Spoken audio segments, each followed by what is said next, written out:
All right, let's get right into it. This is your mandatory compliance review for workplace security and backup power. Now, if you're going to be handling any sensitive patient health information, passing this review is an absolute must. I want to be crystal clear right from the start. The rules we're about to go over, they're not suggestions. They are strict, non-negotiable requirements. They're here to protect patient confidentiality and make sure we're all in compliance. So your full cooperation is mandatory. So, why all this seriousness? Well, the legal framework behind all of this is HIPAA. It's a major U.S. federal law that sets the standards for protecting patient data. And trust me, violations come with some very serious consequences, which is exactly why we're so strict about these rules. You know, we spent so much time talking about passwords and firewalls and digital security, but where you physically do your work is just as critical. I want you to think of that as the main idea for everything we're talking about today. So here's our game plan.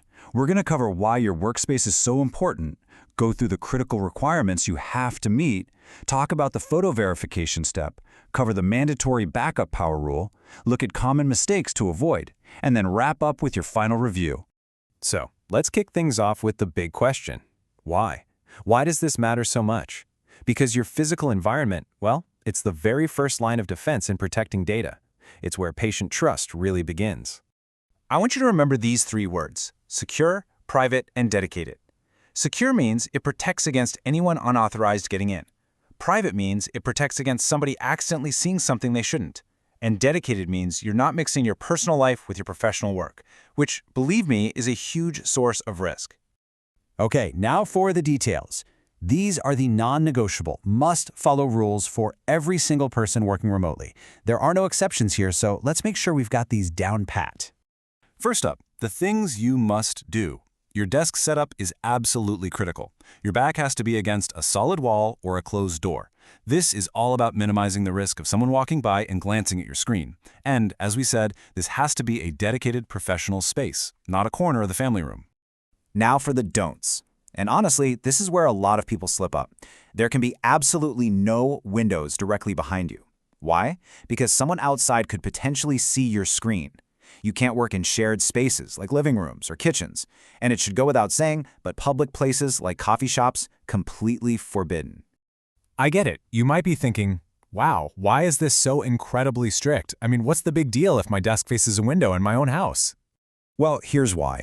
The unauthorized viewing of patient information, even if it's just a family member glancing over your shoulder for half a second, is a HIPAA violation, period. Our job is to make sure that risk is zero.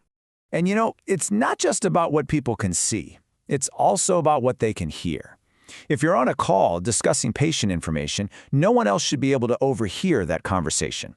True security means both visual and audio privacy. So how do we make sure you're meeting all these standards? That brings us to the mandatory photo verification step. And just to be clear, this isn't optional. It's absolutely required for approval. When you submit your photo, it needs to be a nice, clear, wide shot of your whole workspace.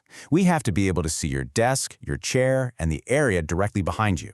This photo is your proof that your desk is against a solid wall or door and that your space is professional and ready for work. Okay, next up is another critical piece of the puzzle: backup power. We have to guarantee uninterrupted service, especially when you're in the middle of a client session. A power outage just can't be an excuse for a dropped connection, or even worse, a data problem. So here are your approved options. You can have a spare laptop that's fully charged and ready to go. You can use what's called an uninterruptible power supply, or a UPS, or a generator or a portable power station also work great. The bottom line is, you've got to have one of these. And yep, just like your workspace, this is going to be verified with a photo. You'll need to submit a clear picture of your backup power source. The outcome here is simple. It's either a pass or a fail. And let me be really clear on this point. This is a prerequisite. Your backup power source needs to be in your home, ready to go right now. This is not something you can plan to buy after you start. You have to have it for the initial compliance check. All right, let's quickly run through the most common reasons people fail this review.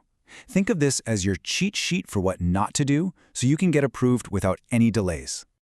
These are the automatic fails: setting up shop in the living room, having a window behind you, or any situation where someone else could see or hear sensitive information. Not having that backup power source ready to go is another big one. And please, don't submit a photo of a temporary setup. We need to see your real, permanent workspace. Okay, we're on the home stretch now. Let's talk about this final review and get you totally prepared for a successful approval. At the end of the day, this is about way more than just following rules. Creating a secure workspace is your personal commitment to our clients and their patients. It's your professional promise to protect their most sensitive information. And that physical security is the foundation of all that trust. So, I'll just leave you with this one question. Take a good hard look around your workspace right now. After everything we've just discussed, is it truly secure, private, dedicated, and ready for approval? Before you submit anything, make absolutely sure the answer is a confident yes.